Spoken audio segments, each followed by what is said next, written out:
Greetings, this is Yuri, and I have a new original story for you on the channel The Tales History. There were 56 chairs arranged for the funeral. I counted them as everyone else wept. Karina had insisted on the silver-trimmed folding ones because they photographed better, but only 55 were occupied. The one next to her, the one reserved for me, stayed empty. She told the ushers not to seat me there, saying it would make things complicated. As if mourning your father while secretly texting your attorney about divorce filings wasn't already complicated enough. I stood at the back, not beside her, not with family, not even among the distant cousins. I stood next to a ficus tree and a woman who once dated her uncle in the 90s. I held a funeral program that spelled my last name wrong. Nobody offered me a tissue. And when she stood to speak about her father, Glenn Darby, the oil titan, the man who once told me I smelled like drywall, she didn't mention me. Not once. Not in the list of survivors, not in the thank yous, not even a sideways glance. She wore black silk and heels sharp enough to puncture egos. She cried just enough to seem human, not enough to smudge her mascara. And when she returned to her seat, she leaned in and whispered something to the man sitting where I should have been. He laughed. I don't know who he was. I don't care. Because what happened after the service, that's where the story actually begins. It wasn't the inheritance. Not yet. It was what Karina did on the way out. She dropped her handkerchief deliberately, right in front of me. I bent to pick it up like an idiot, and that's when I saw it. The folded corner of a document in her clutch. I saw my name in bold next to a case number. And that's when I realized something brutal. She had filed for divorce before the funeral, before the flowers on her father's grave even wilted, before she cried over a man who hated me and pretended she still loved me. And 2 days later, she would inherit $250 million. And 2 days after that, she would walk into our house, hand me a plain white envelope, and say, "Wendell, I'm choosing myself." But the will, the will had other plans. Plans that Karina didn't see coming. Plans that made her turn pale in a room full of mahogany furniture and legal threats. Plans that, for the first time in years, made me matter. I didn't sleep the night before the reading. Not a minute. I lay on the pull-out couch in my cousin's basement, listening to the pipes clank and hum, wondering if I should even show up. What would be the point? Karina had already taken everything. Not just the marriage, but the dignity I once had standing beside her. When a woman leaves you before the flowers on her father's grave even wilt, you stop expecting fairness from the world. But that document, that single flash of bold text with my name on it, it nodded at me like a hangnail you can't stop picking. Why would Glenn Darby, a man who used to refer to me as the lawn ornament, include me in anything? The estate was located on a private hill in Hampton Chase, surrounded by wrought iron gates and whispers, the kind of place where even the breeze smells expensive. I wasn't invited through the front like the others. I was directed to a side door, the one they usually reserved for caterers and service people, which was probably poetic in Glenn's eyes. A small group had gathered in the study. Deep leather chairs, animal heads on the wall, and a grandfather clock that had probably ticked through 3 world wars. Karina was already there, sitting with her legs crossed, dressed in slate gray. No black this time. Mourning period complete. She looked at me not with anger, not even with pity, just a vacant, transactional calm, like I was someone she used to lease a car with. And next to her sat the same man from the funeral. I noticed his shoes first. Polished loafers with little gold tags. No one wears shoes like that unless they expect to be stared at. I took a seat in the far corner where the light from the window didn't quite reach. Nobody greeted me, not even the lawyer, who shuffled in holding a thick manila envelope like it contained nuclear codes. He cleared his throat and began. As the legal representative of the late Mr. Glenn Darby, I will now read his final instructions, witnessed, notarized, and recorded 2 months before his passing. 2 months. That hit me like a brick. Glenn had updated the will recently, very recently, before the heart attack, after his last family retreat. I remembered Karina going on that trip alone. "You'd be bored anyway," she told me, tossing sunscreen in her suitcase. At the time, I believed her. Now I wasn't so sure. The lawyer began listing assets: properties in Rhode Island, an apartment in Paris, 3 vehicles worth more than my childhood home, art pieces by names I couldn't pronounce. Each line of the document felt like someone else's fantasy life. Then came the distribution. "To my daughter, Karina Elise Darby," she tilted her head slightly, like a queen awaiting her crown, "I leave the sum of $1 million to be managed by the family trust under the oversight of Mr. Bradley Vaughn." Karina blinked just once. The lawyer didn't flinch. She cleared her throat and asked, "Did you mean 100 million?" The room went silent, the kind of silence that thickens the air. The lawyer adjusted his glasses. "No, 1 million. The remainder of Mr. Darby's estate will be transferred to another beneficiary as outlined in this letter." Then he opened a sealed envelope, hand addressed. He pulled out a single-page letter and began to read. Glenn's voice echoed from the paper. "If you're hearing this, Karina, I'm likely gone. I've watched you change, not over years but in weeks. You stopped visiting unless there was a camera involved. You brought that man, the one you thought I didn't notice, into my home and laughed behind my back. I am not a fool. You loved your inheritance more than your father, and so my money will not be your reward." Karina's mouth opened slightly. No sound came out, not even a gasp. The lawyer continued, his voice flat.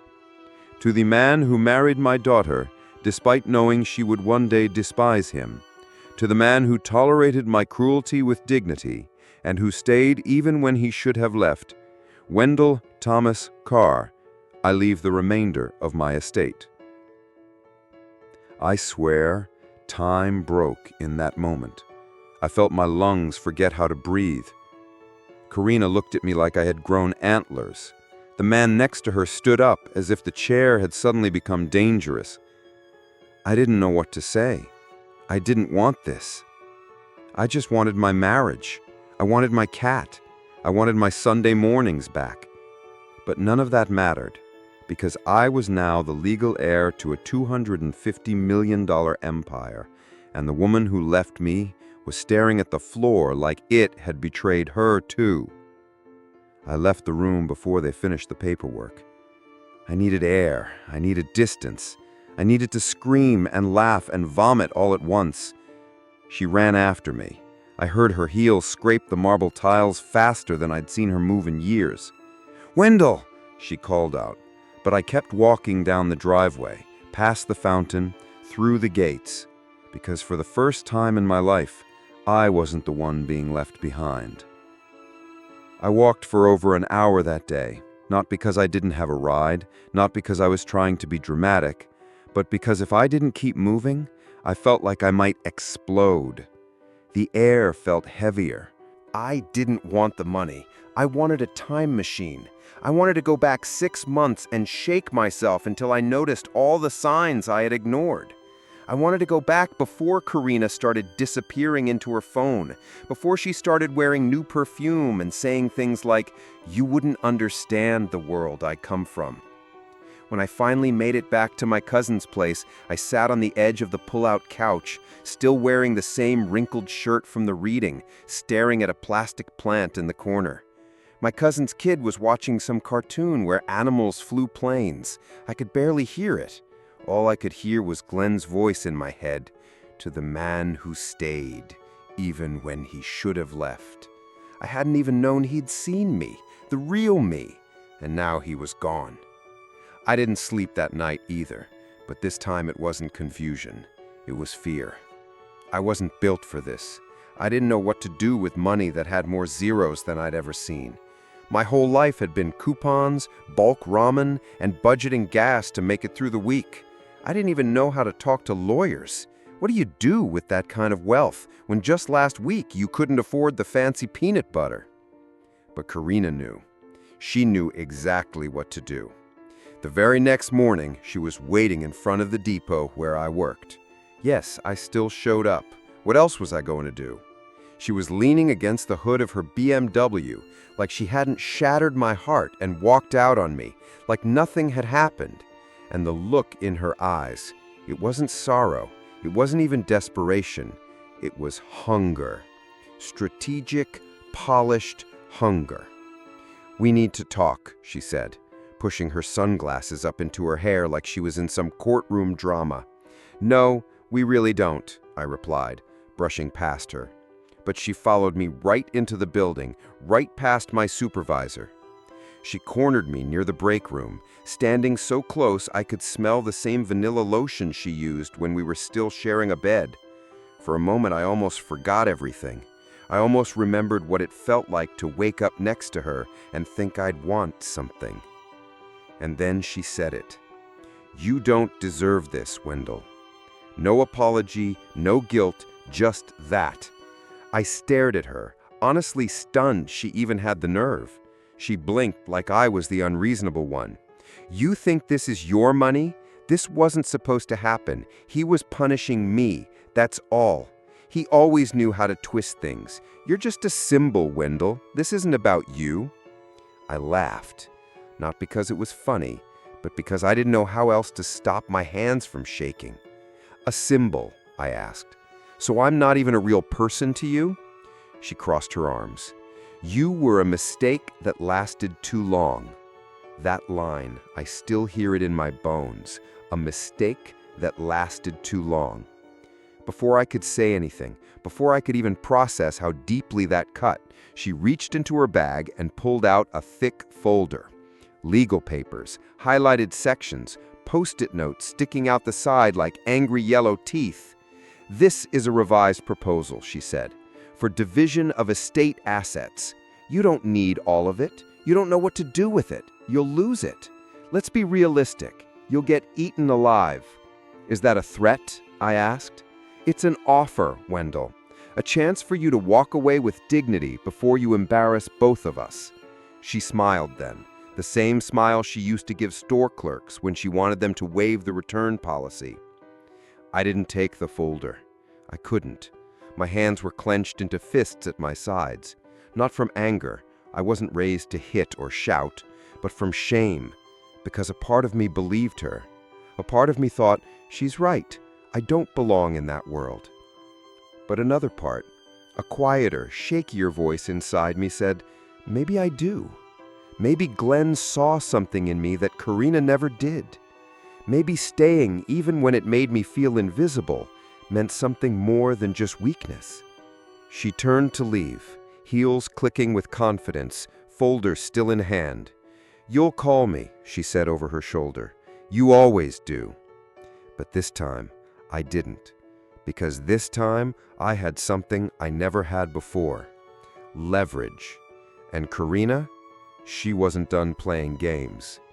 But neither was I. By the end of that week, everything about my life felt fake.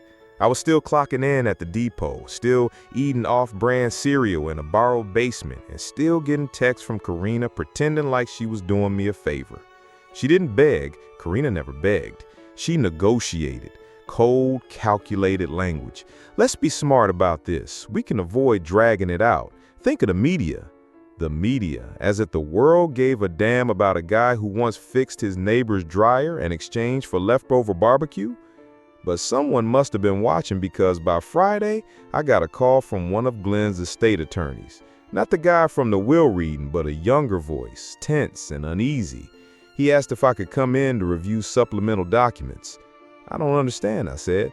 "It concerns the structure of the inheritance. You'll want to read this yourself." The office was in a glass building downtown, the kind of place I used to pass on my way to dollar lunch specials, always assuming I didn't belong inside. The receptionist didn't even look up. I sat on a leather couch that cost more than my first car, sweating through my shirt and trying not to touch anything. When I got into the conference room, they handed me a sealed folder and stepped out, giving me privacy. I opened it slowly. My name was on the first page in bold. I skimmed the lines, barely processing most of the legal jargon until I reached the section labeled Addendum, Conditions of Inheritance.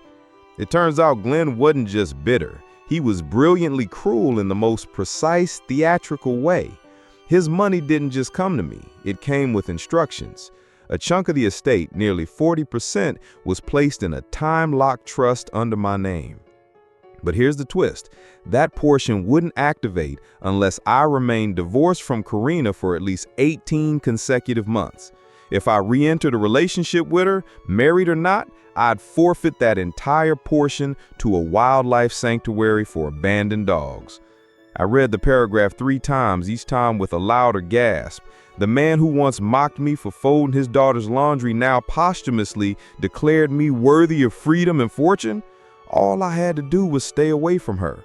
I should have felt grateful, relieved even, but instead I felt sick because Karina had come back. She was trying to reel me in again. And now it wasn't just about betrayal or heartbreak, it was about manipulation, strategy, control. She hadn't changed, she was just cornered. That night, I didn't answer her call. She left a voicemail. I didn't play it. The next morning, I found her sitting in front of my cousin's house again. Same car, same coat, but this time no folder, just her with red eyes and messy hair, looking almost human. She said, "I just want to talk." I said, "You always do." She looked down at her hands, then back up. "You've read the documents, haven't you?" I didn't reply. Her jaw tightened. "It's humiliating, Wendell, what he did to me, to us. That clause is a joke. It's disgusting. He's laughing at us from the grave." "You sure he's not just laughing at you?" I said without meaning to. It came out colder than I expected. She blinked, the first crack in the armor. "I didn't mean to hurt you," she whispered. Didn't mean to, Karina? You had the divorce filed before his ashes cooled. I was just supposed to roll over while you collected the money and the guy in the blue loafers? She looked like she wanted to cry, but nothing came. And I suddenly realized something terrifying. She couldn't. Not because she was too proud, but because the emotion just wasn't there. And maybe it never had been. Before she left, she tried one last thing. She reached into her coat pocket and pulled out a photograph. It was old, from our early days. A picnic by the lake, plastic wine glasses, her laying on my chest. She held it between 2 fingers like it meant something. "I keep this with me," she said. "You weren't just a stepping stone, Wendell." But I didn't take the photo. I left it on the porch after she drove away. That night, I looked up the sanctuary named in the clause. It had over 300 rescued dogs. One of them was named Captain Pickles. If I took her back, Captain Pickles got my money. I never wanted a symbol of my self-worth to be a pug with a lazy eye, but somehow, in that moment, I understood everything. Karina wasn't just trying to win me back. She was trying to defuse the bomb her father had planted. But the clock was already ticking, and I wasn't going to lose this time. The photo stayed on the porch for 2 days. It rained the first night, just a soft drizzle, enough to warp the edges and blur my jawline. I thought my cousin's kid had brought it inside, but when I stepped out for work that Monday morning, there it was, still clinging to the wood, its corners curling like it had aged 20 years overnight. I picked it up, not because I wanted it, but because I needed the reminder, not of what we had, but of what she gave up. You'd think this was where things cooled down, right? Where Karina cut her losses, disappeared into some mansion with marble floors, and left me to ride off into my accidental fortune. But you'd be wrong. Karina was never the type to lose quietly, especially not to someone like me. 3 days later, I got an envelope in the mail. No stamp, just left in the box. My name printed in red ink on the front. Bold, dramatic, theatrical, like someone trying too hard to seem mysterious. Inside, a single sheet of paper. No letterhead, no explanation, just 2 sentences. "There are things you don't know, Wendell. You should be careful who you trust with Glenn's secrets." No signature. At first, I thought it was a prank. Then I thought maybe it was Karina playing some mind game, trying to shake my grip loose on the inheritance. But the more I stared at it, the more I realized it wasn't her tone. Karina didn't warn, she demanded. That night, I sat up, going through every folder, email, document the lawyer had given me. I hadn't touched most of it, honestly. I was still overwhelmed by the sheer volume of financial jargon. But now I dug in, looking for something, anything, that would explain the message. And I found it. Not on official letterhead, not buried in legal language. It was tucked in the back of a sealed envelope labeled Miscellaneous Correspondence. Inside were a handful of printed emails from Glenn's private server. Most were nothing. Notes to his assistant, instructions for the staff. But one thread caught my attention. The subject line read, "Re-Karina's request. Urgency noted." I opened it. It was from someone named A. Whitley. The email was short and almost sterile. "We've reviewed the request. Document destruction would require written sign-off from all trustees per the original agreement. At this time, only one signature has been received. We will not proceed without the second." I didn't understand at first. Document destruction? Trustees? But the timestamp was just 2 weeks before Glenn's death. I flipped to the earlier message in the chain, and that's when the breath caught in my throat. Karina had requested the destruction of a file called Addendum C, Disqualification Clause. It didn't take a law degree to guess what that meant. I printed the emails and called Glenn's attorney the next morning.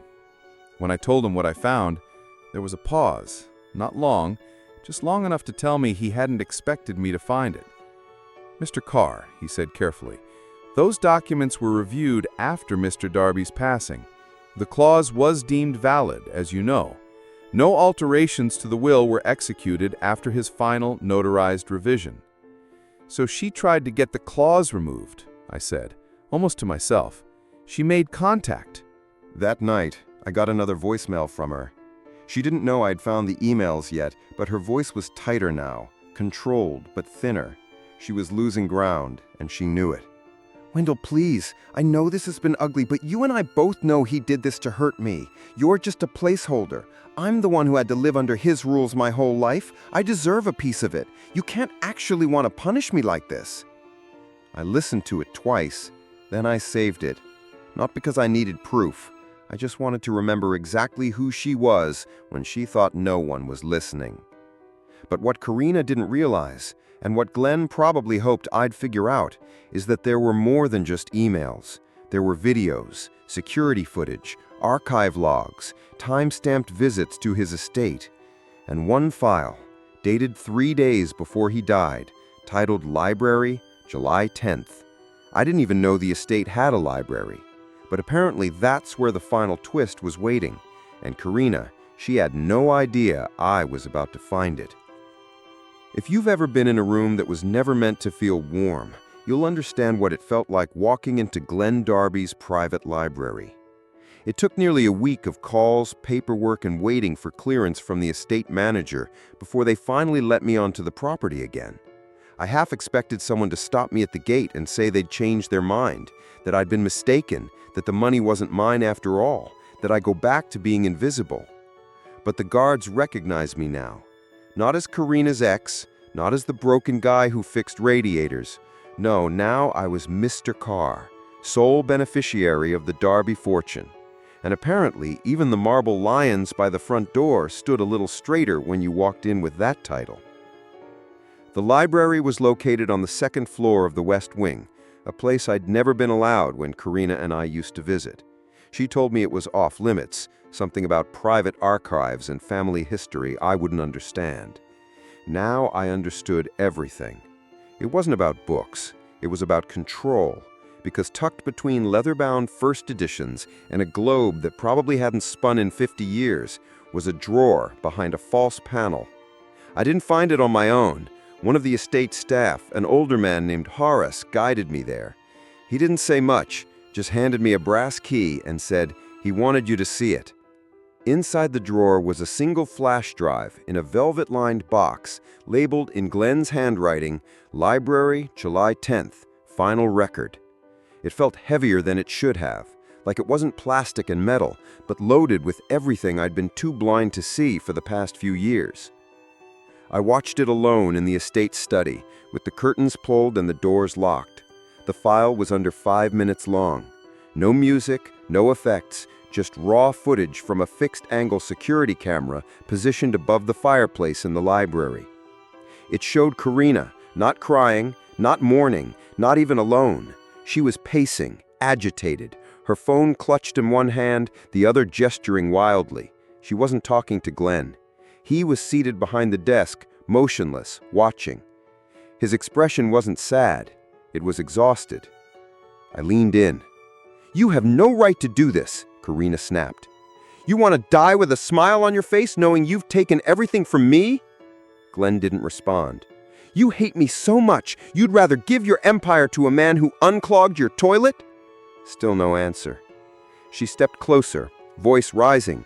"He's weak, Dad. He doesn't belong in this world. He's not even one of us. He barely knows how to dress himself. This is humiliating." Glenn finally moved. Not much, just leaned forward. "You made your choice." "So what?" she hissed. "You were already halfway in the grave."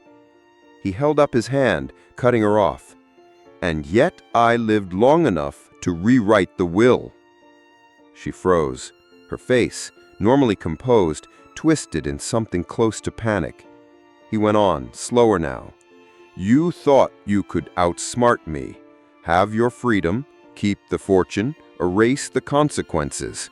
But Karina, there are consequences. You always thought love was leverage. But Wendell, he never asked me for anything, never took a dime, never insulted me even when I tried to push him away." Karina backed up a step. Her expression was unreadable now, fury tangled with confusion. "This isn't about love." "No," Glenn said. "It's about protection. I'm protecting my legacy from you." And that was it. The video ended. I sat there for a long time. The screen black, my own face faintly reflected in the glare. It wasn't satisfying. It wasn't some cinematic victory where the villain is exposed and justice rains down. No. It hurt. It all hurt. Because deep down, I'd still hoped she might care. That some piece of her, even a tiny one, had loved me once. But the way she spoke about me, like I was an embarrassing accident? She hadn't lost me. She had discarded me. And now the only thing she wanted was the thing I accidentally inherited. The thing her father left me, not out of spite, but out of recognition. But here's the problem Karina never saw coming. Something I finally understood in that dark, cold room. She hadn't just lost the money. She'd lost the one person who might have defended her.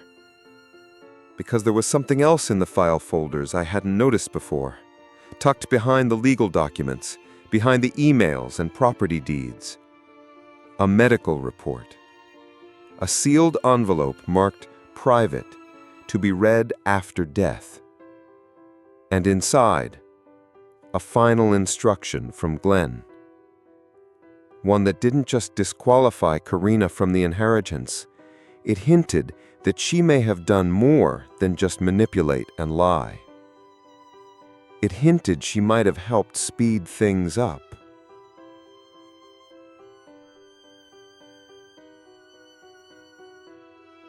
I don't know how long I sat there holding that envelope. I didn't open it right away. My fingers just trembled around the edges, like the damn thing might bite me if I looked inside.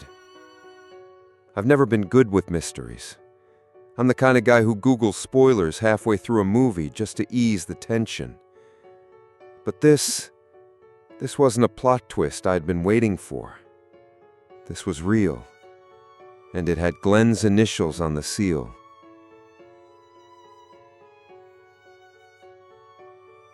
It wasn't long or dramatic, not like the video. Just a single-page note, handwritten in careful block letters. Glenn's penmanship looked sharp, almost mechanical, like every word had been measured twice and carved in with a blade. If this reaches you, Wendell, I am dead, and you've chosen not to give in to Karina. Good. You always had more spine than she gave you credit for. I'm not writing this as a confession. I'm writing this because I believe, deep down, I won't die by nature's hand alone. I know my daughter. I know what she's capable of when she's desperate. That line, that one line, it felt like ice in my veins. I have no proof, just instinct. I was healthy before the retreat. My doctors confirmed it. But after the weekend she visited, something changed. Chest pains, dizzy spells. She offered me a new tea she said was part of a cleanse. I never drank it again after I threw up the first night. Still, I told no one. What kind of father suspects his own daughter of trying to finish the inheritance early? But Wendell, if you're reading this, and I didn't go peacefully, promise me one thing. Don't let her walk away untouched. I set the paper down and stared at the grain in the desk for a long time.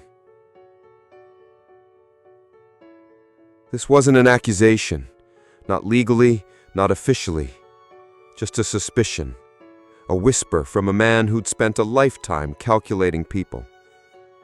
I wanted to tell myself it was paranoia, that Glenn, for all his brilliance, had let grief distort his judgment. But my gut said otherwise. The memory of Karina in that video, hissing about taking everything, her obsession with the claws, the desperation in her eyes every time she showed up pretending to be remorseful. It all started to form a pattern. And that's when I remembered the security logs. Horace had shown me the server terminal briefly, just a footnote in the tour. But those logs, they tracked who entered what rooms and when. I rushed back downstairs and asked him if I could access them again. He hesitated, but when I showed him the letter, his expression hardened, and he simply nodded. We pulled up the archive for the weekend Glenn mentioned. Karina had entered the kitchen 6 times, the guest room twice, the library once, and Glenn's private quarters 7 entries, all between midnight and 4 a.m. 7. When I asked how often guests typically had access to that space, Horace said flatly, never, unless invited. And that was the thing. I knew Glenn. He didn't invite Karina into his room at midnight, not 7 times. Still, it wasn't proof. Not enough for police, not enough for lawsuits, but it was enough for me. Enough to understand that everything she'd done since the funeral wasn't about loss or grief, it was fear. Not of losing money, but of me discovering that she might have played a part in how fast the money arrived.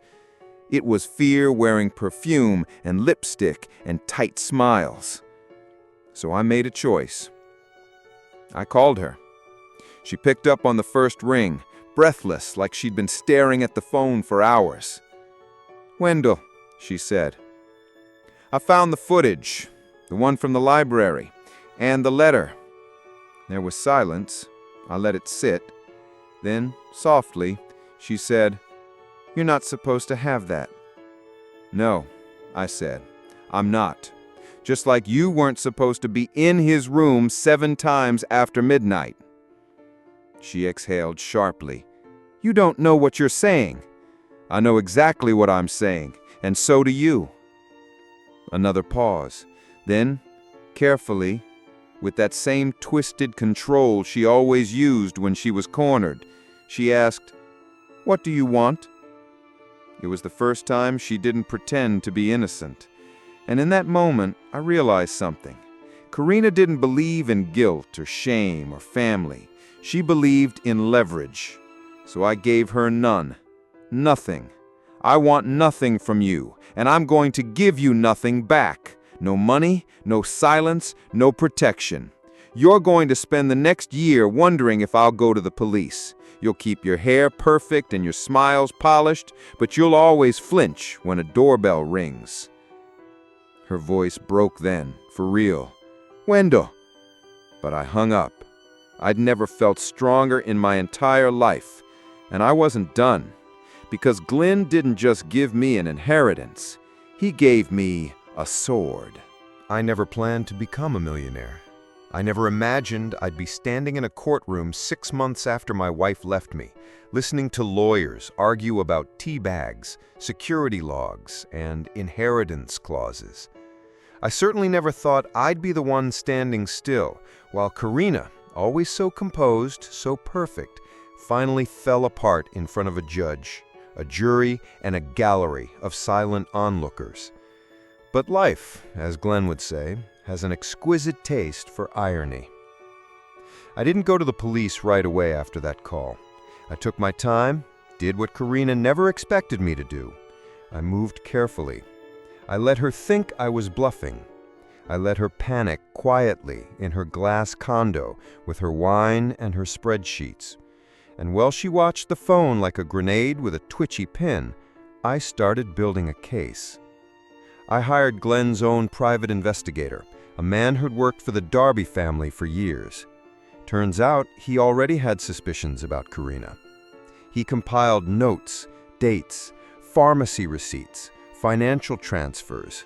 There was a trail, faint but undeniable, showing that Karina had purchased certain compounds from a boutique wellness shop known for cleansing powders, the same ones Glenn had consumed and then suddenly stopped after he threw up the first night.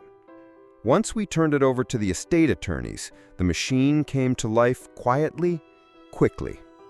Karina was served with formal accusations of attempted tampering with a trust, destruction of protected legal documents, and will interference. It didn't go to criminal court. We weren't trying to convict her, but it did go to civil court. And in that courtroom, the full weight of Glenn Darby's empire crushed whatever hope Karina had left. The clause held. She walked in thinking she could challenge it. She walked out with nothing. Not a dime. The judge honored the structure of the trust, the addendum, the footage, and even Glenn's handwritten statement. Karina's remaining stake was frozen, then legally redirected not to me, but to a series of charities Glenn had named as alternates in case of moral compromise within the family. She tried to fight it. She appealed twice, but each time the court sided with the evidence, with the old man's voice from the grave, with the broken husband who had stayed quiet long enough. And me? I didn't go out and buy a yacht. I didn't move to Paris or hire a chef. I moved into a modest place near a lake upstate, adopted 2 senior rescue dogs from Captain Pickle's sanctuary, and started volunteering there once a week. Funny how one clause, written out of spite, turned into the only peaceful place I've ever known. I've learned things I never knew I needed to learn: how to file estate taxes, how to trust again slowly, how to sleep without checking my phone at 2 a.m., wondering if she's texting someone else. People ask me if I'm angry, if I still miss her. And the truth is, I don't know. I don't miss the lies. I don't miss the weight of her expectations. But sometimes I miss who I thought she was. That version of Karina I used to imagine still loved me somewhere beneath all the ambition and contempt. But missing a ghost isn't the same as wanting it back. Not long ago, I got a letter. Handwritten, messy, no return address. Just one sentence inside. You ruined everything. I didn't keep it. I let the dogs chew it up. Because she's wrong. I didn't ruin everything. I saved what was left of me. And that was worth far more than $250 million.